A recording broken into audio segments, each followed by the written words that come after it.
Good morning. Today is March 17. Ayan, nagalasing ko lang ako sa trabaho kasi inaantok. Inaantok at gutom. Pero may pagkain naman ako dun sa pub.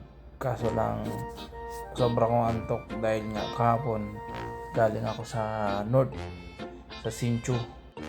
Ito nga pala guys, nagluto ako ng Lucky Me chicken. Ayan, agahan ko ngayong umaga, siyempre. At may natira pa ako ditong gulay. Gulay na ano ba to? Okra. Tapos ano ba to? Repolyo. Kaya sinabay ko na dito sa dalawang Lucky Me chicken. Papainit mo tayo kasi malamig dito sa Taiwan, malamig sa Taiwan. So ayan, inahalo ko na, linagay ko na diretso yung seasoning dyan sa rice cooker. So ayan, after that, ayan, nilagay ko muna yung itlog, dalawang itlog ko. Alam nyo ba guys, dito sa Taiwan, kami mga OFW dito, ang cravings din namin is ito, mga noodles, mga dilata. Kasi sawa kami sa mga pentang dito yung mga halo-halo. May gulay, karne, kaya nagki-craves din kami sa mga ganito. Yan lang ang gulay ko, kaya wala. Pero mas masarap na rin yan. Ang dapat gagawin ko dyan pang sinigang, kaso yan, dyan ka na sa Lucky Me. Mas goods ka dyan, agahan para solve tayo, kamain at matulog ng maaga. Dahil alam nyo ba guys na 2 years and 5 months na akong panggabi, kaya puyat ang kalaban ko dito, kaya binabawi ko na lang sa kain saka tulog.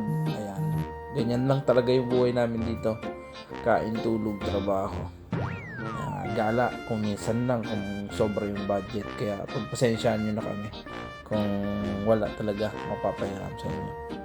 Meron man, ayan, luto na. Ito na ang finished product, okra, Lucky Me, at may repolyo, ayan, na may itlog. Okay na rin, goods na. Ito, okay na okay nga yung lasa nitong Lucky Me dito sa Taiwan guys. Hindi to katulad ng Lucky Me sa Pinas na kulay dilaw, lasang lasa talaga yung chicken. Ito dito puti, walang gaanong flavor ba, pero goods na. Ayan, tanyo naman, sarap na sarap ako sa kain ko. Hindi pa nga ako nakontento dyan eh, dalawang sandok ako dyan, tapos sinamahan ko pa ng saging. So yun lang guys, maraming salamat sa pagsilid dito sa video na to. Ayun, kung umabot ka nga dito guys sa dulo na video ko, so ayan, comment mo naman kung anong agahan mo dyan, kung anong kinakain mo, at kung anong oras mo tong napanood. So yun lang guys, maraming salamat po sa panonood. Kung hindi ka pa subscribe mo tong channel ko at i-like. Click mo na rin ang notification bell para lagi kang updated sa mga bago kong video. Ayan, balik akong upload ng video ko dito sa Taiwan, para naman may memories tayo pag-uwi. So yun lang, bye bye guys.